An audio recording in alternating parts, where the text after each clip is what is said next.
Selamat pagi Bapak Ibu Saudara. Shalom. Shalom. Bagaimana keadaan hari ini?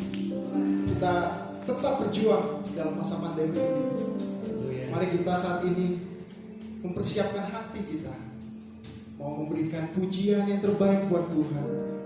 Mari kita memberikan hati kita. Mari kita memuji Tuhan, karena Tuhan itu baik buat kita. Apapun yang kita alami dalam satu minggu ini, mungkin ada yang mendapatkan kebahagiaan, mungkin ada yang mendapatkan sakit, ujian sakit, mungkin ada yang mendapatkan pengalaman yang tidak enak. Apapun itu, dalam 1 jam ini mari kita persiapkan hati kita hanya untuk Tuhan, memuji Tuhan dan mendengarkan firman-Nya. Mari kita persiapkan.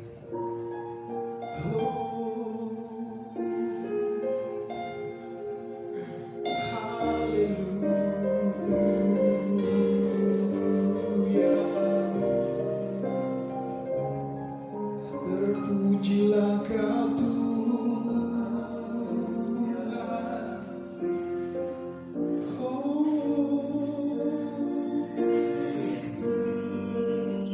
Yesus, Engkau baik. Terima kasih Tuhan, layak ditinggikan. Kami bersyukur Engkau baik.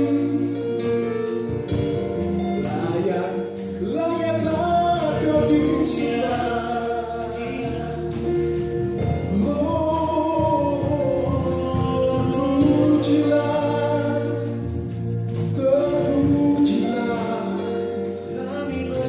Terpujilah Kau.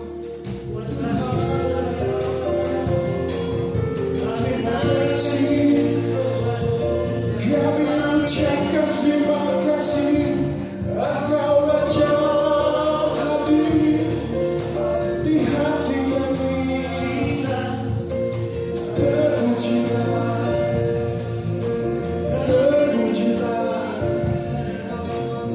terpujilah, terpujilah Kau.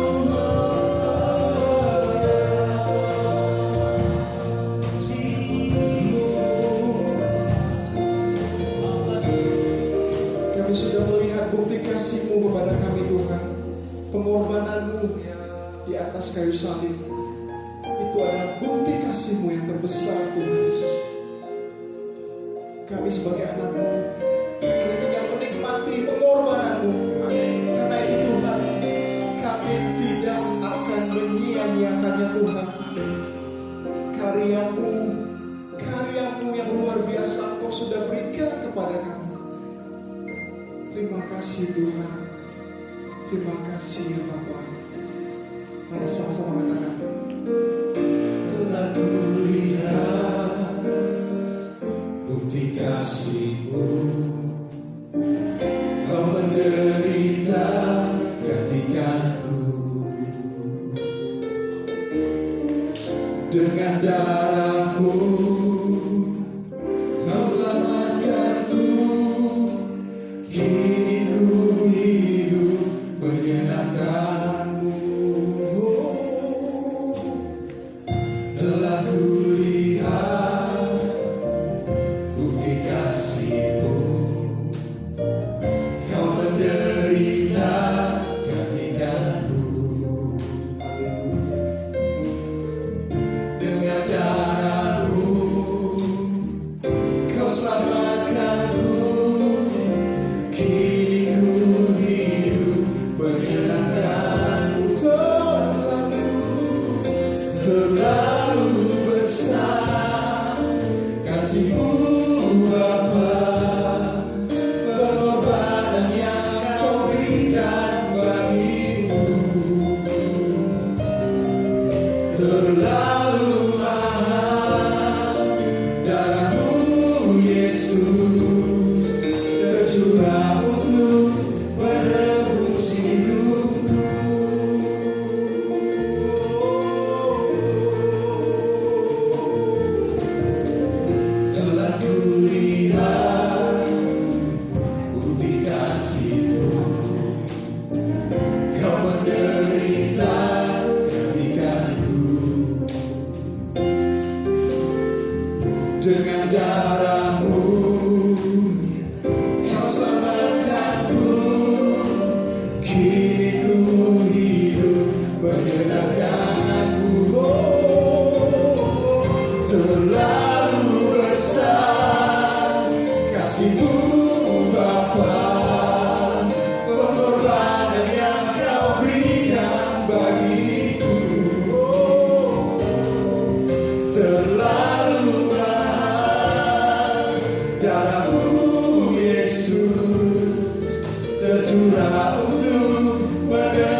kasih-Mu Bapa, pengorbanan yang Kau berikan bagiku terlalu mahal. Darah-Mu Yesus tercurah untuk menebus hidup. Mari sama-sama katakan, oh, hidup yang Kau berikan bagiku, selamatkan dan pulihkanku lebih dari segalanya. Terlalu besar kasih-Mu Bapa, pengorbanan yang Kau berikan bagiku, oh, terlalu mahal. Darah-Mu Yesus tercurah untuk menebus hidupku, tercurah untuk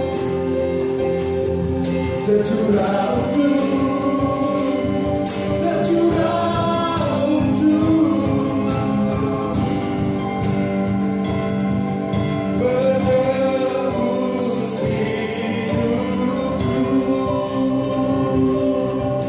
Oh, mari kita sembah, oh, mari puji Dia. Terima kasih Tuhan, terima kasih Bapa, terima kasih atas pengorbanan Yesus. Kau yang besar, Kau yang kuasa, kami ucapkan terima kasih.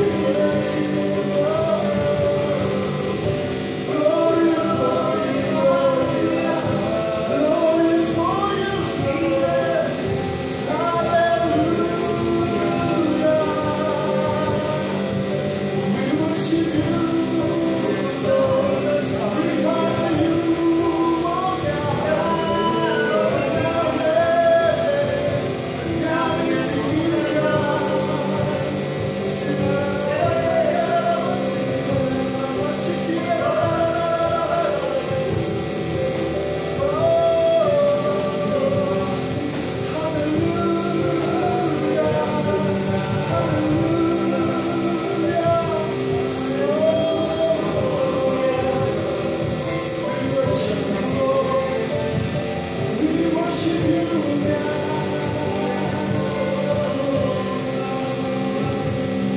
Kami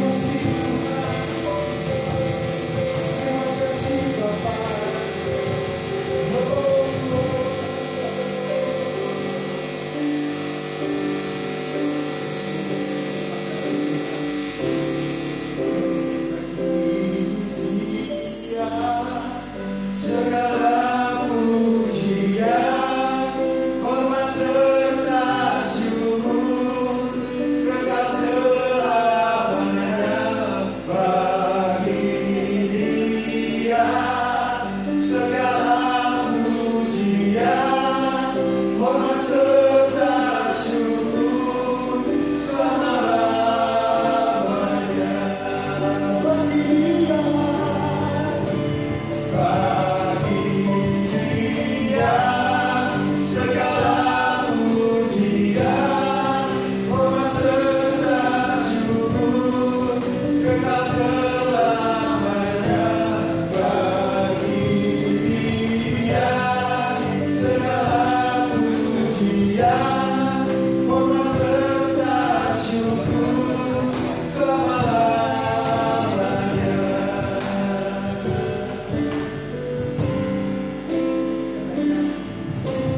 Ya Yesus, lama tiba bagiku. Ya Tuhan, selamatkan jiwaku.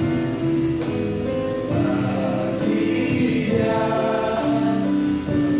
pujianku tak dapat ku balas kasih-Nya.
terima kasih untuk ibadah yang boleh berlangsung di rumah anak-anakmu masing-masing.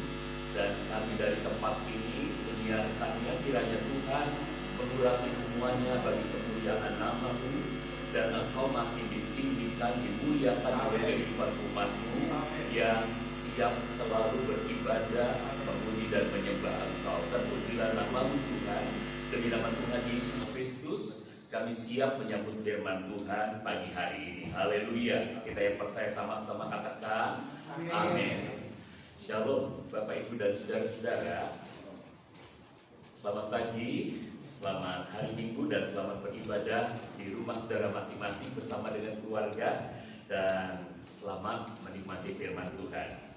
Saudara-saudara, saya pernah melihat gambar video yang sangat menginspirasi dari sebuah WA. Seorang pria sedang memegang tangan seorang wanita yang hampir jatuh ke dalam jurang. Mungkin juga mereka adalah sepasang suami istri, saudara-saudara. Si wanita heran, mengapa ia tidak segera ditarik oleh si pria. Ternyata penyebabnya adalah tubuh si pria itu yang sedang tiarap di atas tepi jurang itu justru sedang tertindih oleh sebuah batu besar. Sementara si pria juga heran, mengapa si wanita itu tidak berusaha menjejakkan kakinya ke celah batu yang ada di bawah batu yang dia tiarapinya itu, agar bebannya yang sangat berat itu bisa lebih ringan dan tangan si pria yang mulai letih itu dapat terbantu. Ternyata penyebabnya adalah di celah batu itu ada ular kobra yang siap mematuk si wanita ini. Inilah kondisi ironis dari kebanyakan keluarga-keluarga, kebanyakan manusia di dunia ini. Seringkali kita merasa tidak puas dengan sesama kita, padahal masing-masing orang punya alasannya sendiri, saudara-saudara. Katakan ini, masing-masing orang punya alasannya sendiri.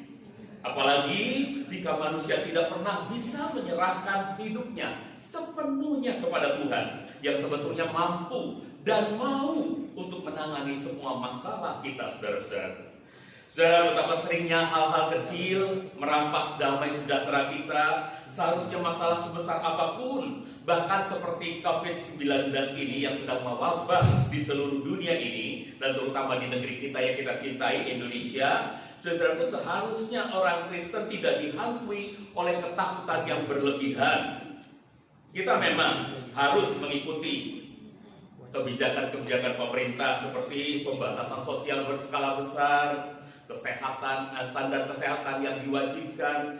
Kita harus ikuti itu, tetapi kita tidak boleh panik, kita tidak boleh ketakutan, dan kita juga tidak boleh idle, diam saja, tidak melakukan sesuatu pun yang bermanfaat dalam hidup ini.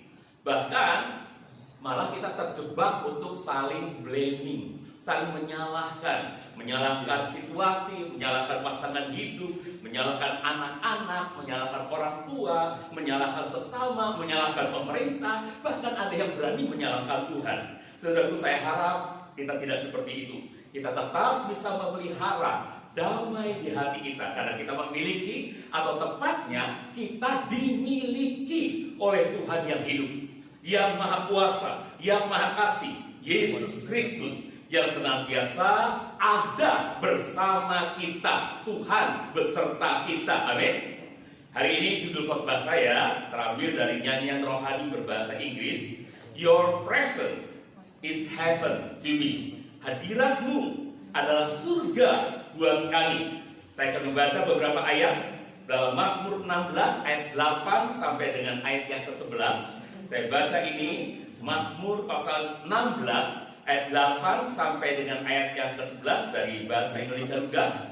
Saudara, Mazmur 16 ini adalah miktam Daud, dan miktam diartikan sebagai mazmur emas, harta karun Daud, masterpiece dari Daud. Seringkali kita pikir masterpiece-nya itu Mazmur 23 atau Mazmur 119, tapi justru Mazmur 16 ini masterpiece-nya, saudara-saudara. Oke, saya baca dari ayat yang ke-8.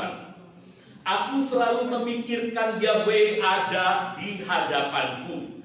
Karena dia selalu ada di sampingku, maka aku tidak akan goyah. Ayat 9. Karena itu hatiku gembira, kemuliaanku bersuka cita, dan tubuhku akan berdiam dengan tentram. Ayat 10, sebab engkau tidak akan menyerahkan jiwaku ke alam maut. Engkau tidak akan membiarkan orang kudusmu melihat kebinasaan. Ayat 11, engkau menunjukkan kepadaku jalan kehidupan. Di hadiratmu ada kesukaan melimpah. Di tangan kananmu ada nikmat senantiasa. Saudara, saya coba akan uraikan ayat demi ayat. Ayat yang ke-8 dikatakan di sana, aku selalu memikirkan. Perhatikan kata ini, selalu memikirkan. Daud memang pribadi yang humble. Saudara-saudaraku, dia sangat rendah hati, tidak pernah kecewa meski diabaikan oleh orang tuanya. Bayangkan, orang tuanya memberi pendidikan yang bagus, karir yang dipersiapkan untuk anak-anak yang menjadi tentara, Raja Saul. Tetapi Daud dibiarkan menggembala domba. Saudaraku, begitu rendah hatinya Daud sampai dia tidak kecewa meski diabaikan oleh orang tuanya, direndahkan oleh kakak-kakaknya, dibenci oleh papa mertuanya Saul, bahkan mau dibunuh oleh Saul. Dia tidak kecewa, saudara-saudara. Dikhianati oleh anak kandungnya sendiri, Absalom, dijadikan buronan, mau dibunuh. Dia tidak kecewa.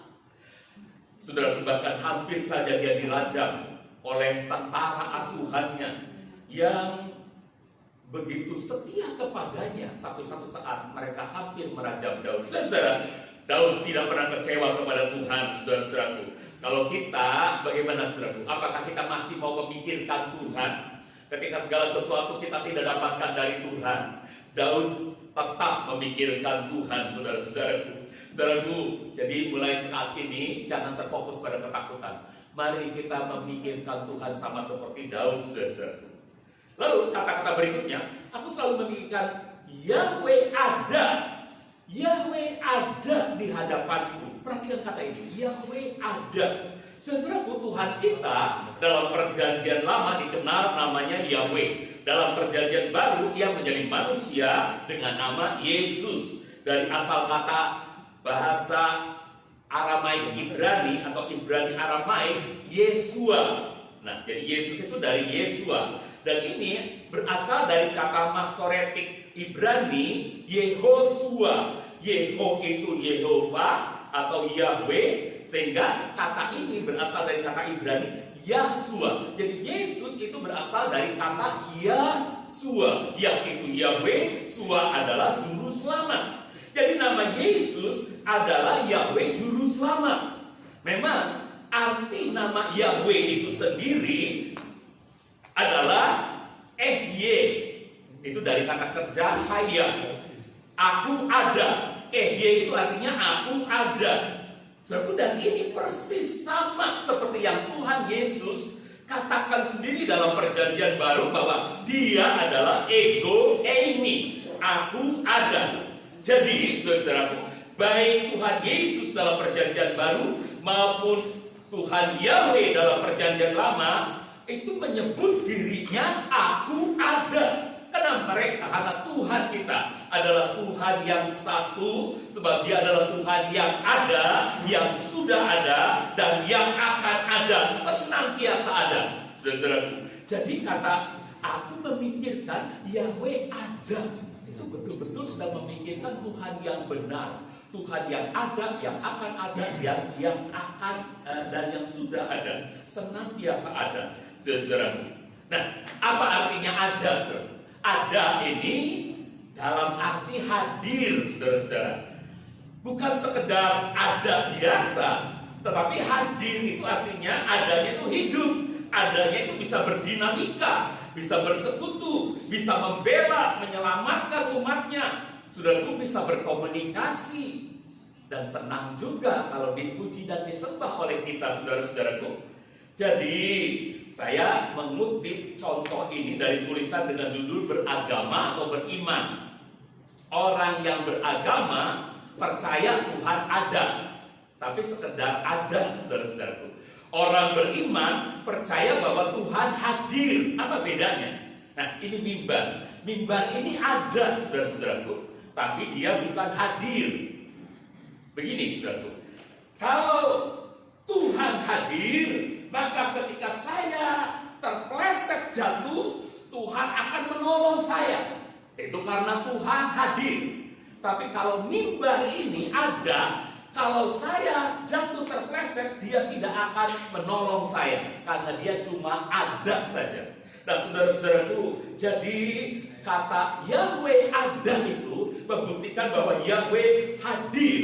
Dan ayat ini masih mengatakan dia ada di hadapanku dan dia ada di sampingku. Itu artinya di sekelilingnya, termasuk juga sebetulnya di dalam diri Daud. Melalui kehadiran roh Yahweh, sebab Daud pernah memohon, jangan ambil rohmu daripadaku.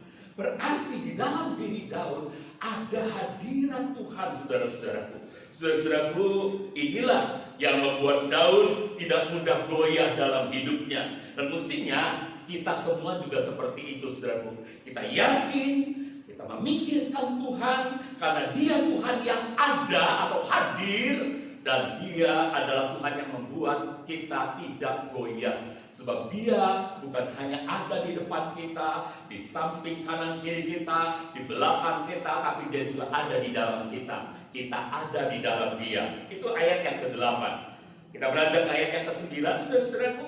Karena itu hatiku bergembira, kemuliaanku bersuka cita, dan tubuhku akan berdiam dengan tentram. Perhatikan, hati gembira. Padahal hidupnya Daud itu penuh dengan duka, saudara-saudara. Namun semua duka itu diubahnya menjadi nyanyian, diubahnya menjadi mazmur. Itunya ini yang dahsyat pada hidup Daud, saudara-saudara. Mampukah kita ketika mengalami hidup yang sulit, kita mengubah itu menjadi sebuah nyanyian pujian bagi Tuhan? Saudara-saudaraku, lalu dikatakan bagi Daud, Tuhan sajalah kemuliaannya. Kemuliaannya bersuka cita. Kemuliaan bagi banyak orang adalah karyanya, legasinya yang dia tinggalkan. Namun bagi Daud, Tuhan sajalah kemuliaannya. Mazmur 3 ayat 3 mengatakan, Tuhan sajalah kemuliaanku, kata Daud. Itu sebabnya kerinduan hatinya adalah menyenangkan hati Tuhan lewat pujian dan penyembahannya. Biar Tuhan bersuka cita, karena baginya Tuhan adalah kemuliaannya, saudara-saudara. Saudara, lalu dikatakan, tubuhku akan berdiam dengan tentram. Dari ayat 9 ini. Karena itu hatiku gembira, kemuliaanku bersuka cita, dan tubuhku akan berdiam dengan tentram. Saudara, Mazmur 3 ayat yang ke-5, saya coba bacakan. Aku berseru kepada Yahweh dengan suaraku. Ayat yang ke-6 ya. Ayat yang ke-6 itu mengatakan, aku berbaring, lalu aku tidur. Aku berbaring, lalu aku tidur. Saudara, banyak orang berbaring, gak bisa tidur. Ya, insomnia katanya. Manusia bisa beli tempat tidur yang paling mahal, tetapi dia tidak berhasil beli tidur yang nyenyak, saudara-saudara. Saudaraku, insomnia, banyak pikiran. Padahal Daud yang mestinya banyak pikiran, karena dia selalu dikejar-kejar. Bahkan dalam Mazmur 3 ayat yang ke-5 atau 6 ini, saudaraku, itu Daud dikejar oleh anaknya Absalom. Seharusnya dia banyak pikiran di sana, seharusnya dia tidak bisa tidur. Tetapi saudaraku, begitu dia membaringkan diri, dia langsung tidur. Mungkin alas tidurnya pada waktu jadi buronan itu hanya lapik-lapik atau kain-kain yang disediakan oleh para pengawalnya, atau mungkin juga ranting-ranting pohon, daun-daunan yang dihamparkan di sana, dan mungkin bantalnya adalah batu. Tapi Daud di tempat itu ketika membaringkan tubuhnya, dia langsung tidur, saudara-saudara. Bagaimana dengan saudara? Saudara, apakah saudara sama seperti Daud yang berkata, hatiku gembira, kemuliaannya itu bersuka cita, Tuhan itu bersuka cita karena hidupnya, dan tubuhnya begitu bisa berdiam dengan tentram, saudara-saudara. Saudara-saudaraku, dengar baik-baik. Dalam pandemi COVID-19 ini, orang yang hatinya gembira, selalu memuji dan menyembah Tuhan, pasti imunnya semakin kuat. Amin. Saudaraku, tubuhnya sehat. COVID-19 ini gak mempan sama dia. Amin. Amin. Saudaraku, karena itu ayo kita katakan, Tuhan, aku bisa berdiam dengan tentram di hadirat-Mu. Amin, saudara. Saudaraku, yang berikutnya ayat yang ke-10. Sebab Engkau tidak akan menyerahkan jiwaku ke alam maut, Engkau tidak akan membiarkan orang kudus-Mu melihat kebinasaan. Ayat ini memang agak hiperbolis, seakan-akan Daud tidak akan mati, padahal faktanya Daud wafat, saudara. Itu artinya apa? Jiwanya sekarang berada di alam kematian, dan ia pun pasti sedang melihat apa yang disebut kebinasaan, sama seperti Lazarus melihat orang kaya di tempat kebinasaan itu, saudara. Namun Tuhan tidak akan membiarkan Daud selama-lamanya di sana. Suatu saat pasti akan terjadi kebangkitan orang-orang saleh, dan pada saat itu Daud pun akan bangkit, lepas dari kuasa kematian kekal, karena Tuhannya tidak membiarkan jiwanya ada di sana selamanya. Amin. Saudara, ayat ini juga dikutip oleh Petrus dalam khotbah Pentakostanya sebagai teks nubuatan terhadap Tuhan Yesus yang tidak bisa ditahan dan dikuasai oleh alam maut. Saudara, bagaimana sih bunyinya ayat ini? Sebab Engkau tidak menyerahkan jiwaku ke alam maut, Engkau tidak akan membiarkan orang kudus-Mu melihat kebinasaan. Dan ini dikutip oleh Petrus pada khotbah terhadap 3.000 orang yang pada waktu itu bertobat. Saudaraku, mengapa Petrus berani mengkhotbahkan itu? Sebab pada hari yang ketiga setelah kematian Kristus, Yesus bangkit dari maut. Kuasa alam maut tidak bisa menahan Yesus.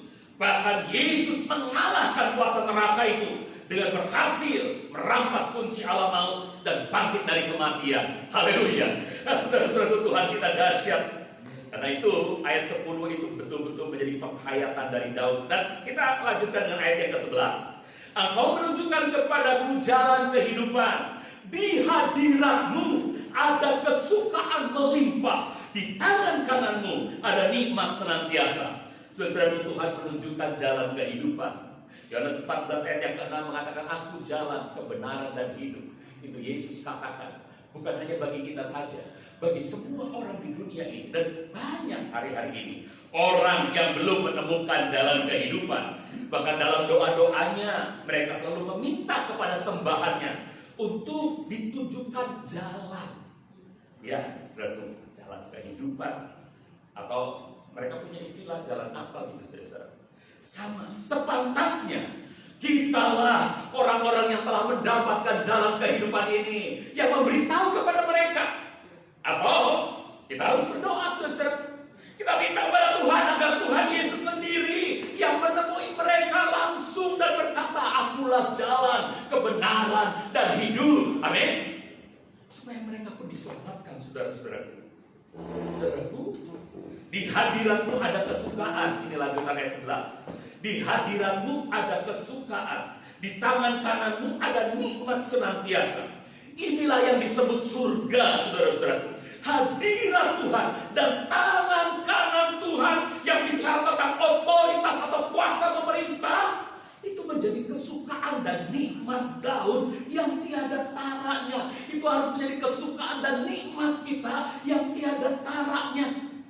Hadiratnya dan otoritas kuasa pemerintahannya bekerja di dalam kita, saudara-saudara. Saudaraku, banyak orang mendeskripsikan surga, banyak orang mendeskripsikan surga, saudara-saudaraku, dengan berbagai latar belakang budayanya, kepercayaannya, dan juga orientasi hidupnya, saudaraku. Bagi orang Eskimo yang tinggal di daerah kutub, mungkin surga adalah tempat yang hangat, penuh sinar matahari, dan udara yang segar. Bagi orang-orang Beduin yang tinggal di padang-padang gurun, padang pasir, surga baginya mungkin adalah tempat yang sejuk, penuh aliran-aliran sungai yang jernih, dan tanaman buah-buahan di sekitarnya. Bagi orang-orang miskin, saudara-saudaraku, mungkin pikirannya tentang surga adalah tempat yang penuh dengan emas dan rumah-rumah indah yang akan mereka diami. Dan itu bagi siapapun, surganya sangat tergantung pada orientasi hidupnya dan harapan pengejarannya di bumi ini. Walaupun ada agama-agama yang mempercayai dan mengajari mereka. Bisa uang, bisa kekuasaan, pengajaran mereka bisa kesenangan, dan bisa hal-hal lainnya, saudara-saudara. Namun bagi kita, His presence is heaven to us. Hadiratnya, saudara, hadiratnya adalah surga bagi kita. Amin, saudara-saudara. Saudara-saudaraku, hadirat Tuhan cukup buat kita, dan itulah justru yang dijanjikan Yesus kepada kita umatnya dalam Matius 28 ayat 20b. Dia katakan, ketahuilah, aku menyertai kamu senantiasa sampai akhir zaman.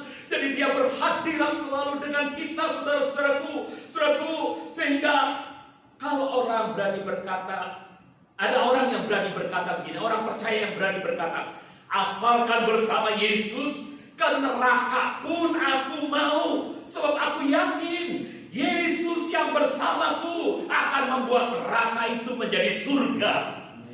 Saudara-saudaraku, ekstrim memang, tapi itulah arti kehadiran Yesus. Dia bisa mengubah kehidupan, dia bisa mengubah segala sesuatu karena dia maha kuasa. Amin, saudara-saudaraku. Jadi intinya bagi orang Kristen, hadirat Tuhan adalah yang paling penting dalam hidupnya. Itulah segala-galanya. Mengapa? Karena dengan itu ia bisa sadar dimanapun kapanpun Tuhan nyata bersamanya. Dalam kesadaran Tuhan selalu bersamanya, tidak mungkin ia melakukan dosa. Kalau saudara sama anak saudara yang misalnya laptop gitu ya, misalnya kalau saudara nyertai dia terus, dilihatin terus, berani dia curi? Ya mungkin, betul ya. Nah, kalau saudara selalu bersama dengan hadirat Tuhan, apakah saudara akan menggunakan waktu saudara untuk berbuat dosa? Saudara bingung karena nengok ke kanan ada wajah Tuhan, nengok ke kiri ada wajah Tuhan, di hatimu ada suara Tuhan, betul? Halo, benar nggak saudara? Sekarang kita akan menang dari dosa. Dalam kesadaran Tuhan selalu bersamanya, tidak mungkin ia mengabaikan kesempatan untuk berbuat baik. Kalau ada kesempatan untuk berbuat baik, karena Tuhan ada bersamanya, maka malu kalau dia tidak lakukan, saudara-saudara. Betul? Saudara-saudaraku, tapi ini bukan soal malu, ini sebetulnya soal cinta kita sama Tuhan. Amin? Amin, saudara-saudara. Dalam kesadaran Tuhan bersamanya, saudara-saudaraku, tidak mungkin ia menghakimi orang lain. Tidak mungkin. Baginya neraka adalah keterpisahan selamanya dengan Tuhan, dan surga adalah hadirat Tuhan dan pemerintahan Tuhan di dalam dirinya, di sekitarnya, dan melalui hidupnya, saudara-saudara. Saudara, tahukah saudara mengapa hadirat Tuhan itu begitu penting? Alkitab mengatakan setiap orang yang disertai Tuhan mereka berhasil. Abraham berhasil hidupnya karena disertai Tuhan. Buktinya hambanya saja, Eliezer, ketika harus mencari menantu Abraham, Tuhan membuat perjalanannya berhasil karena Tuhan menyertai Eliezer, Tuhan menyertai Abraham. Amin. Ishak putranya, raja-raja Filistin takut kepadanya karena mereka berkata, sebab engkau selalu disertai Tuhanmu, maka perjalananmu berhasil. Yakub berhasil. Laban sampai ketakutan karena Tuhan selalu menyertaimu, maka kamu selalu berhasil. Yusuf bukan hanya di subur itu, dia berhasil oleh tangan Tuhan dikeluarkan. Ya, dari kejadian adanya orang-orang Ismail, pedagang Ismail yang mau membeli budak. Tetapi di istana, di tempat Potifar, dia disertai Tuhan dan dia berhasil. Di penjara, dia disertai Tuhan dan dia berhasil. Di istana Firaun, dia disertai Tuhan dan dia berhasil. Amin. Dan itu sebabnya waktu Musa dikatakan oleh Tuhan, Musa, bawa umat Israel ini keluar dari Mesir, pergi ke satu tempat. Musa bilang, aku tidak akan pergi kemanapun kecuali engkau menyertai aku. Amin. Karena Musa tahu dari sejarah hidup leluhurnya, mereka semua disertai Tuhan. Musa ingin perjalanan umat Israel yang dipimpinnya disertai Tuhan, saudara-saudara. Saudaraku, sekarang berhentilah merasa tidak puas, berhentilah kecewa, berhentilah menyalahkan nasib, berhentilah menyalahkan orang tua, menyalahkan siapa saja. Alamilah hadirat Tuhan, Dia akan memuaskan hatimu. Sakius, perempuan yang ada di Perigis, Yakub, Saulus yang kemudian berubah namanya menjadi Rasul Paulus, bahkan Raja Daud yang kisahnya kita bahas hari ini, telah sungguh-sungguh mengalami hadirat Tuhan ini. Dan hidup mereka luar biasa, saudara-saudara, diubahkan. Saudara pun pasti bisa mengalaminya. Katakan dengan imanmu, aku menerima hadirat-Mu Tuhan. Katakan, aku menerima hadirat-Mu. Terima kasih Tuhan, aku sudah mendapatkannya dalam nama Tuhanku Yesus Kristus. Saudara-saudaraku, bagi yang lain mungkin perlu bantuan, sesuatu yang kelihatan oleh mata, teraba oleh tangan, terasa oleh kecapan. Pagi ini Tuhan menyediakan perjamuannya bagi kita sekalian. Ketika saudara menerimanya dengan iman, maka saudara akan merasakan melalui makan roti, yaitu tubuhnya, minum anggur, yaitu darahnya, maka persekutuan itu begitu nyata. Dia ada di dalam saudara, dan saudara ada di dalam dia. Sebagai anggota tubuhnya, alami hadiratnya, saudara-saudara. Itulah surga buat saudara. Meski saudara masih hidup di dunia yang penuh dengan kesulitan ini, karena saudara adalah orang yang dapat merasakan hadirat Tuhan yang berkuasa itu, memproteksi hidupmu dan menjadikan hidupmu hidup yang menjadi berkat bagi orang lain. Saudara, kembali kita persiapkan diri, persiapkan roti dan anggur di tangan kita. Saya rindu untuk menyanyikan lagu tema khotbah ini, meskipun dalam bahasa Inggris. Kalau saudara mau ikut dari rumah, pada layar ini akan ditampilkan kata-katanya. Saudaraku, coba kita akan menyanyikan lagu ini. Your presence is heaven to me.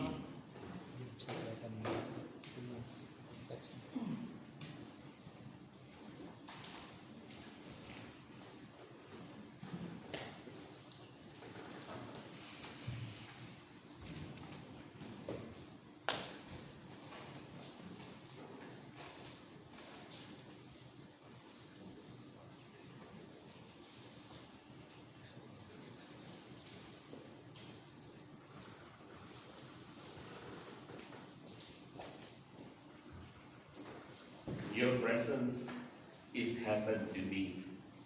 Who is like you, Lord, in all the earth? Matchless love and beauty, endless worth. Nothing in this world will satisfy. Jesus, you are the cup that won't run dry.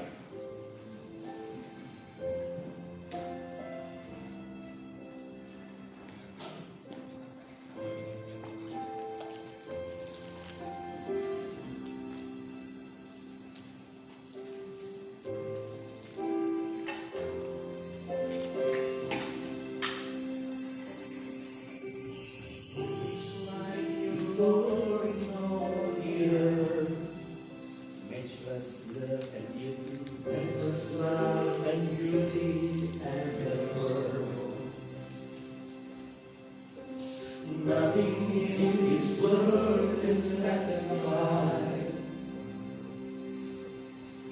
Jesus, you're the cup that won't run dry. Your presence is heaven to me. Your presence, Lord. Your presence is heaven to me.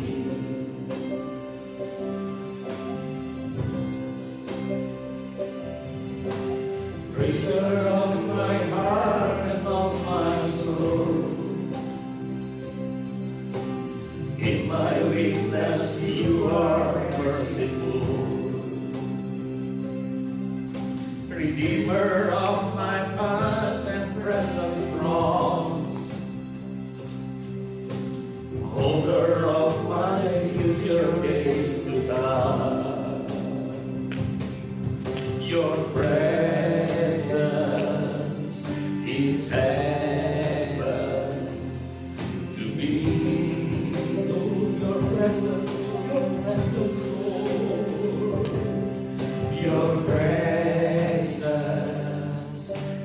heaven to me.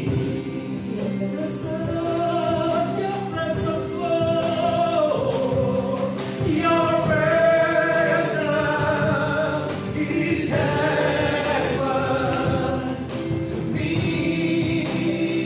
Oh, your presence is heaven to me.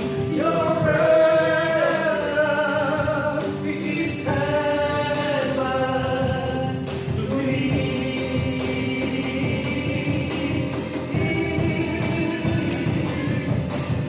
Oh Jesus,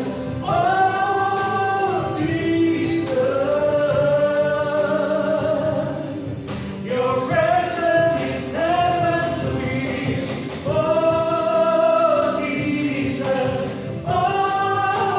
Jesus, your presence is heaven to me.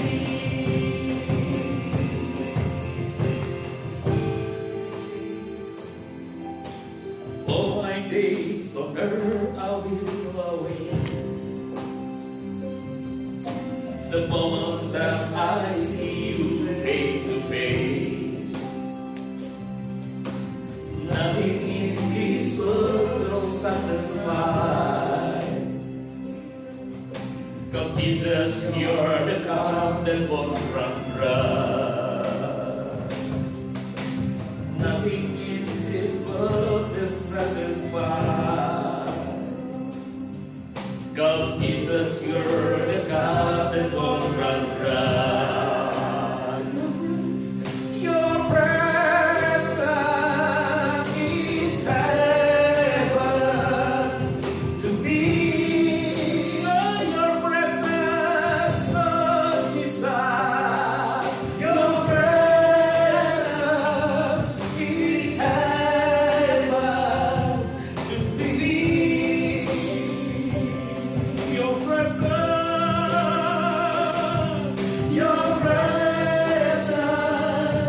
is heaven to me. Your presence, Lord, your presence is heaven to me. Mari kita bangkit berdiri, saudara-saudara. Kita pegang roti di tangan kanan kita dengan yakin, dan kita akan menerima perjamuan Tuhan ini. Saudaraku, inilah bukti dari kasih-Nya yang besar, tanda dari kehadirannya yang nyata dalam hidup kita. Dan saudaraku, kita tidak perlu takut lagi dalam hidup ini.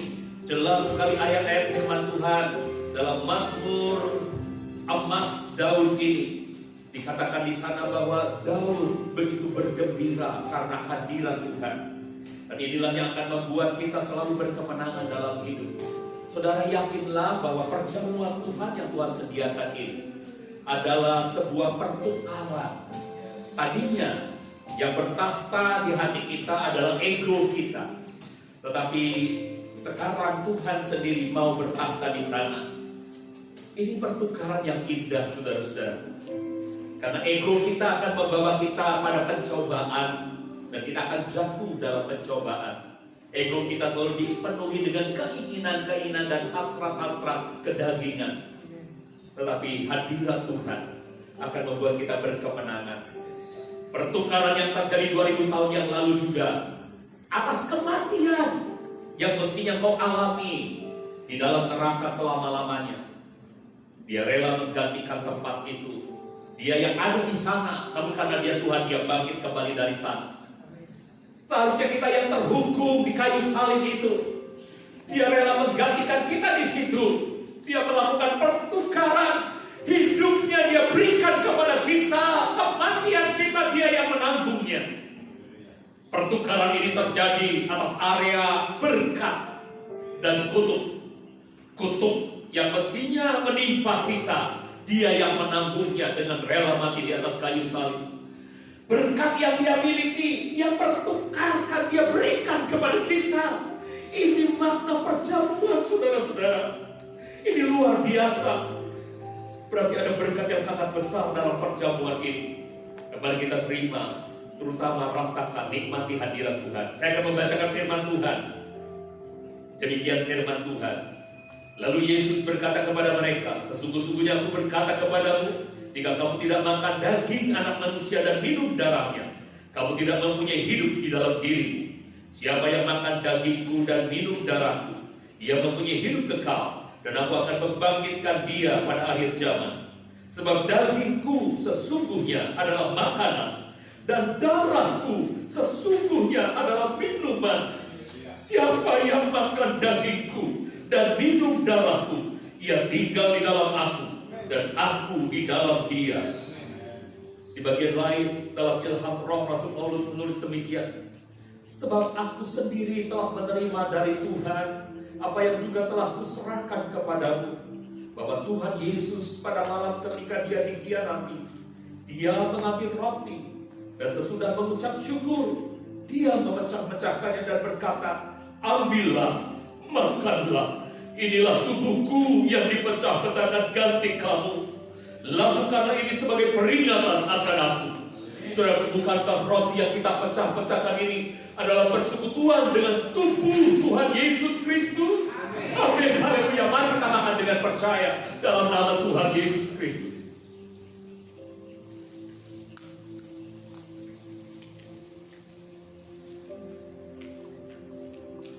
Persiapkan sahabatku, saudara-saudara.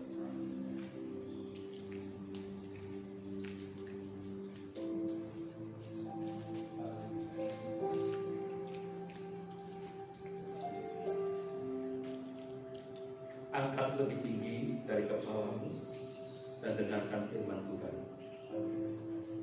Dan demikian pula cawan itu sesudah makan, seraya berkata, cawan ini adalah perjanjian baru di dalam darahku. Lakukanlah ini sesering kamu dapat meminumnya sebagai peringatan akan daku. Saudaraku, bukankah cawan pengucapan syukur yang atasnya kita ucapkan syukur ini adalah persekutuan dengan darah Tuhan Yesus Kristus? Amin, haleluya. Mari kita minum dengan percaya dalam nama Tuhan Yesus Kristus. Haleluya.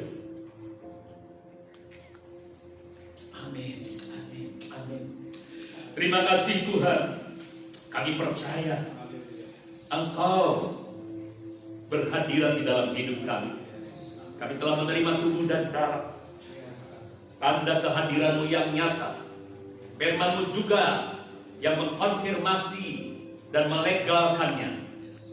Firman-Mu mengatakan ketika kami makan tubuh-Mu dan darah-Mu, maka kami ada di dalam Tuhan dan Tuhan ada di dalam kami.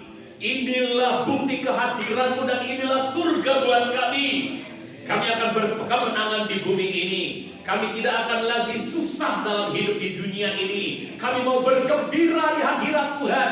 Kami mau sehat tubuh kami, imun kami kuat, karena hati yang gembira adalah obat. Dan kami percaya Engkau melakukan ini bagi kemuliaan-Mu dan buat kebaikan kami gereja-Mu. Terima kasih Tuhan.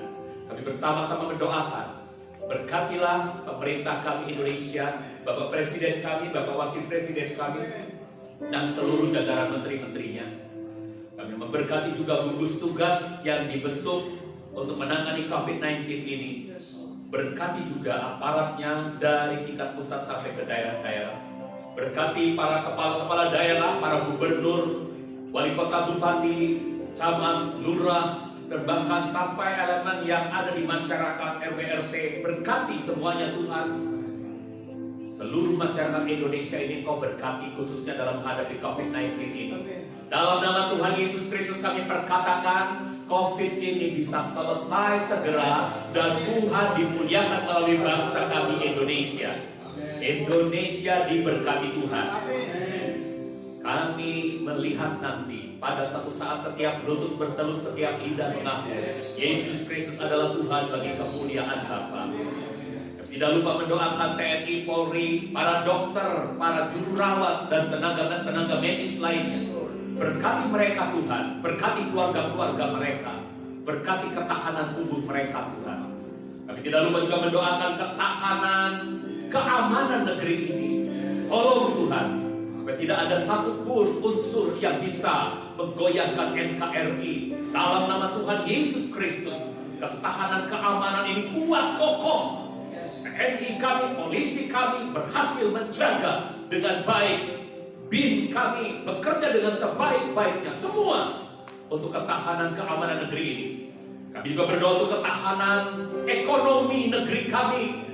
Kami tahu Tuhan, keadaan ini mungkin cukup mengkhawatirkan. Tetapi ketika kami berseru kepada Tuhan yang penuh rahmat, kami percaya hadirat-Mu di dalam kami membuat kami dapat berkata-kata dengan iman. Indonesia bisa mengatasi keadaan ekonomi yang mungkin terdampak oleh COVID-19 ini. Dalam nama Tuhan Yesus Kristus, ketahanan ekonomi kami baik. Dalam nama Tuhan Yesus Kristus. Demikian juga ketahanan pangan dan lain-lainnya Tuhan. Kami serahkan ke dalam tangan Tuhan. Para petani diberkati menghasilkan panen-panen yang baik. Dan para nelayan, para peternak semua diberkati menghasilkan hal-hal yang baik. Makanan di Indonesia berkelimpahan karena Tuhan memberkati negeri ini. Terima kasih Tuhan, terima kasih. Kami bersyukur kami dapat beribadah pagi hari ini dengan penuh syukur. Kami persembahkan ibadah ini bagi kemuliaan nama-Mu Tuhan. Dan terima kasih untuk surga yang boleh kami nikmati setiap hari. Surga ada di dalam keluarga kami. Surga ada di dalam lingkungan kami. Karena surga ada di dalam diri kami. Dalam nama Tuhan Yesus Kristus. Dalam nama Tuhan Yesus Kristus. Tadahkan tanganmu dan buka hatimu saudara-saudara. Terimalah berkat surgawi ini. Kasih karunia dari Tuhan kita Yesus Kristus. Kasih dari Bapa surgawi kita, Bapa Yahweh yang mulia. Dan persekutuan Roh Kudus menyertai hidup kita sekalian mulai saat ini sampai kekal selama-lamanya. Selama kita diberi umur hidup di dunia ini, kita hidup bersama dengan surga yang ada di dalam kita untuk menyatakan surga ke tengah-tengah dunia. Karena hadirat Tuhan kuat bersama dengan kita. Kita menjadi berkat karena Yahweh memberkati kita dan melindungi kita. Yahweh menyinari kita dengan wajahnya dan memberi kita kasih karunia. Yahweh menghadapkan wajahnya kepada kita dan memberi kita damai sejahtera. Kita menerima semua berkat ini dalam nama Tuhan Yesus Kristus. Haleluya. Kita katakan sama-sama.